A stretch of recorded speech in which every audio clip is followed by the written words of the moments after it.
ये है Djibouti, Africa के कोने पर सिर्फ 10 लाख लोगों की आबादी वाला एक छोटा सा कंट्री, जिसके बारे में एटलीस्ट एशिया में तो बहुत कम लोग जानते हैं। मगर ये छोटा सा कंट्री पूरी दुनिया का सबसे इम्पोर्टेंट, डेंजरस और हॉट जियोपॉलिटिकल एरिया है, क्योंकि यहाँ पर दुनिया के सारे बड़े कंट्रीज की मिलिट्री बेसेस हैं। अगर आप जिबूटी का मैप देखें तो यहाँ आपको अमेरिका की मिलिट्री बेस नजर आएगी, जो कि पूरे अफ्रीकन कॉन्टिनेंट पर अमेरिका की इकलौती मिलिट्री बेस है। इसी तरह यहाँ पर फ्रांस की 2 मिलिट्री बेसेस हैं और फ्रांस की बेस के बिल्कुल पास जापान की मिलिट्री बेस है, जो किसी भी दूसरे कंट्री में जापान की वाहिद फॉरेन मिलिट्री बेस है। जापान के साथ ही इस तरफ इटली की मिलिट्री बेस है। इसी तरह ये समुंदर के साथ फ्रांस की एक नेवल बेस भी है, जिसके बिल्कुल साथ ही जर्मन और स्पेनिश फौजियों के कैंप्स हैं। और फिर ऑपोजिट साइड पर इधर चाइना की एक बहुत बड़ी नेवल बेस है। इसी तरह इंडियन, रशियन और सऊदी अरेबिया की गवर्नमेंट्स भी जिबूटी की गवर्नमेंट के साथ मिलिट्री बेसिस सेटअप करने के लिए डील्स कर रहे हैं। तो देखा जाए तो जिबूटी शायद दुनिया का वो इकलौता कंट्री है जिसमें इतने सारे कंट्रीज की मिलिट्री बेसिस हैं। और यहीं पर यह सवाल पैदा होता है कि आखिर जिबूटी में ऐसी क्या बात है कि दुनिया की सारी बड़ी सुपर पावर्स ने इधर अपनी मिलिट्री बेसिस सेटअप की हुई हैं। आइए जानते हैं इस सवाल का जवाब। सच ये है कि इस वीडियो में असल में जिबूटी की इतनी इम्पोर्टेंस इसकी जियोग्राफिक लोकेशन की वजह से है। जिबूटी यमन के बिल्कुल ऑपोजिट बाबुल मंदेब स्ट्रेट के वेस्ट में है। बाबुल मंदेब स्ट्रेट 28 किलोमीटर की ये पतली सी जगह है, जहां से सारे समुद्री जहाज इंडियन ओशन को क्रॉस करते हुए रेड सी में एंटर होते हैं और फिर सुएज कैनाल को क्रॉस करके मेडिटेरेनियन सी में निकल जाते हैं और वहां से फिर वो सारे यूरोपियन कंट्रीज तक पहुंचते हैं। तो बेसिकली एशिया और मिडिल ईस्ट को यूरोप से कनेक्ट करने का ये सबसे शॉर्टेस्ट रूट है और यही चीज इसे इतना ज्यादा जियोपॉलिटिकली इम्पोर्टेंट बनाती है, स्पेशली अगर हम ऑयल और गैस सप्लाई की बात करें। पूरी दुनिया की 10% ऑयल एंड 6% नेचुरल गैस की सप्लाई इसी 28 किलोमीटर के चोक पॉइंट से गुजरती है और ये सारी गैस और ऑयल आता है इधर पर्शियन गल्फ से। Persian gulf Iran, Iraq, Kuwait, Bahrain, Qatar, Saudi Arabia, UAE और ओमान में घिरा हुआ समुंदर का ये हिस्सा है, जहां पर पूरी दुनिया के सबसे बड़े नेचुरल गैस और ऑयल के रिजर्व्स हैं। पूरी दुनिया के 50% ऑयल और 40% नेचुरल गैस के रिजर्व्स इन कंट्रीज के पास हैं और इसीलिए पर्शियन गल्फ 21वीं सदी की सबसे इम्पोर्टेंट जियोग्राफिक लोकेशन है, बिकॉज इस एक खित्ते पर आधी से ज्यादा दुनिया की एनर्जी सप्लाई डिपेंडेंट है। इन कंट्रीज से तेल और गैस इन बड़े बड़े समुद्री जहाजों में लोड होता है और फिर ये 20 मील के चोक पॉइंट से गुजर के इधर एशिया के सारे बड़े कंट्रीज जैसे Pakistan, India, China, south Korea और जापान तक जाता है।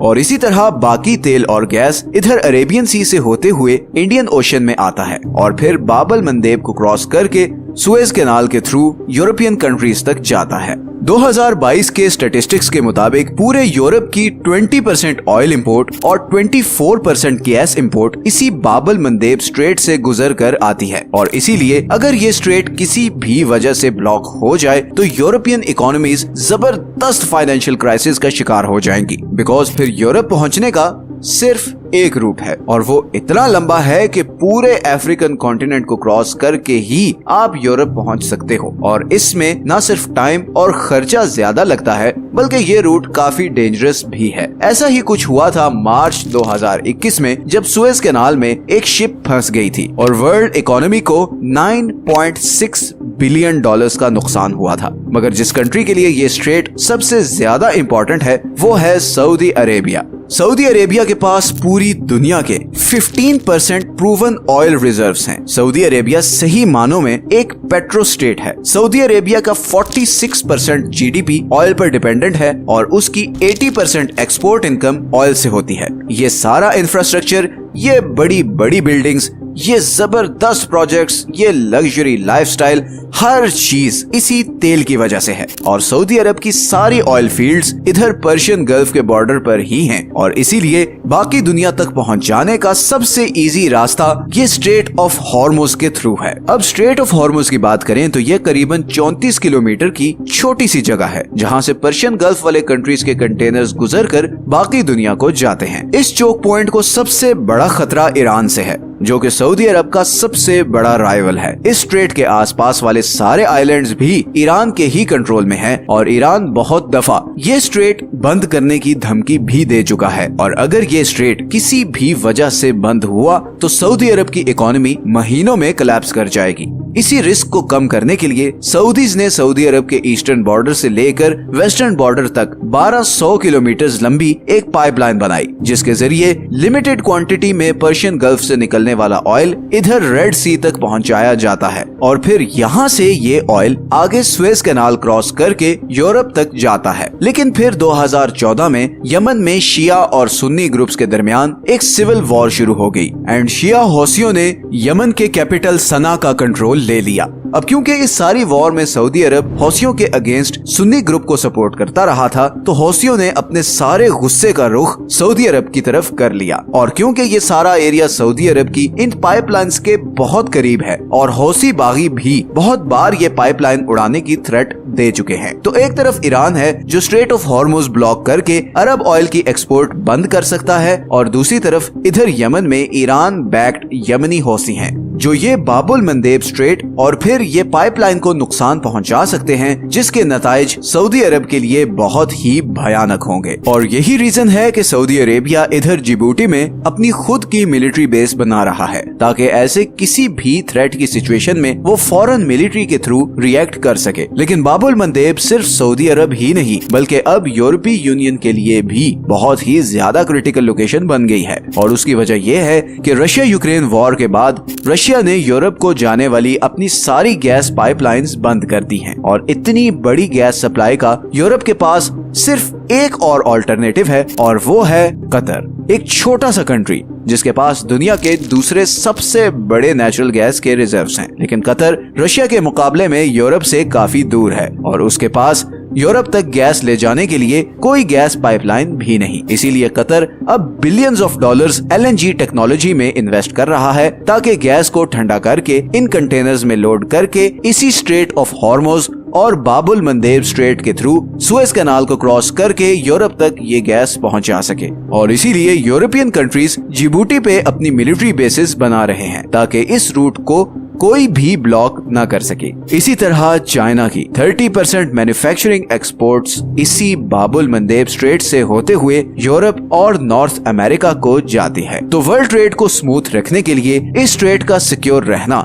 बहुत ही ज्यादा इम्पोर्टेंट है। मिडिल ईस्टर्न कंट्रीज ये स्ट्रेट इसलिए सिक्योर रखना चाहते हैं ताकि उनका सारा तेल और गैस स्मूथली यूरोपियन कंट्रीज तक पहुंच जाए। चाइना के लिए ये स्ट्रेट इसलिए इम्पोर्टेंट है बिकॉज उसकी मेजॉरिटी एक्सपोर्ट्स इसी रास्ते से दूसरी मार्केट्स तक जाती हैं और इन्हीं एक्सपोर्ट्स से चाइना की इकोनॉमी चलती है। अमेरिका इधर मिलिट्री बेस बनाकर इसलिए बैठा है कि इस सारे ग्लोबल ट्रेड पर नजर रख सके और चाइना या किसी और कंट्री को इस रूट का कंप्लीट कंट्रोल हासिल न करने दे। लेकिन इतने सारे कंट्रीज की यहाँ मिलिट्री बेसिस होने की एक और वजह ये भी है कि ये सारा एरिया बहुत ही अनस्टेबल और खतरनाक है। इस स्ट्रेट के एक तरफ यमन है जो पिछले कुछ बरसों से खूनी सिविल वॉर का शिकार है और दूसरी तरफ एरिट्रिया, इथियोपिया और मोलिया जैसी अफ्रीकन कंट्रीज हैं जिनमें लॉ एंड ऑर्डर सिचुएशन बहुत सख्त खराब है। और फिर इस तरफ सोमालिया है जहाँ के पायरेट्स अक्सर इन ट्रेड रूट्स पर आने वाले कंटेनर्स पर अटैक करते रहते हैं और कई दफा तो वो इन शिप्स को लूट भी लेते हैं। इसीलिए सारे बड़े कंट्रीज ने इस बात पे एग्री किया कि इस रीजन में उनकी मिलिट्री बेसिस होनी चाहिए ताकि वर्ल्ड ट्रेड को इन सारी थ्रेट्स से बचाकर ये ट्रेड का फ्लो स्मूथ रखा जा सके। और इस सारे एरिया में बेस बनाने के लिए जिबूटी से बेहतर और कोई कंट्री नहीं। जिबूटी इस पूरे अफ्रीकन रीजन में शायद सबसे पीसफुल कंट्री है और अगर देखा जाए तो अफ्रीका बहुत हैवीली इस पर डिपेंडेंट भी है क्योंकि देखें जिबूटी के साउथ वेस्ट में इथियोपिया है जिसकी पूरे अफ्रीका में सबसे बड़ी पॉपुलेशन है, मगर इथियोपिया लैंडलॉक्ड है और उसके पास कुछ भी इंपोर्ट या एक्सपोर्ट करने के लिए जिबूटी के अलावा कोई और ऑप्शन नहीं। इसीलिए जिबूटी का पूरे अफ्रीकन कॉन्टिनेंट पे बहुत इन्फ्लुएंस है। जिबूटी एक बहुत जबरदस्त एग्जाम्पल है कि कैसे कोई कंट्री अगर सिर्फ अपना लॉ एंड ऑर्डर मेंटेन करे तो कैसे उसकी ज्योग्राफिक लोकेशन उसे इम्पोर्टेंट और अमीर बना सकती है। मैं बार बार हर वीडियो में सब कॉन्टिनेंट का जिक्र इसलिए करता हूँ कि पाकिस्तान, इंडिया और अफगानिस्तान दुनिया के क्रॉस रोड पर लोकेटेड हैं। नॉर्थ को साउथ और ईस्ट को वेस्ट कनेक्ट करने का ये नेचुरल रूट है। जैसे पाकिस्तान अगर चाहे तो अपनी ज्योग्राफिक लोकेशन को यूज करके रशिया और चाइना को अरेबियन सी तक एक्सेस दे सकता है, और इसी तरह इंडिया को अफगानिस्तान और वेस्टर्न कंट्रीज तक एक रूट दे सकता है।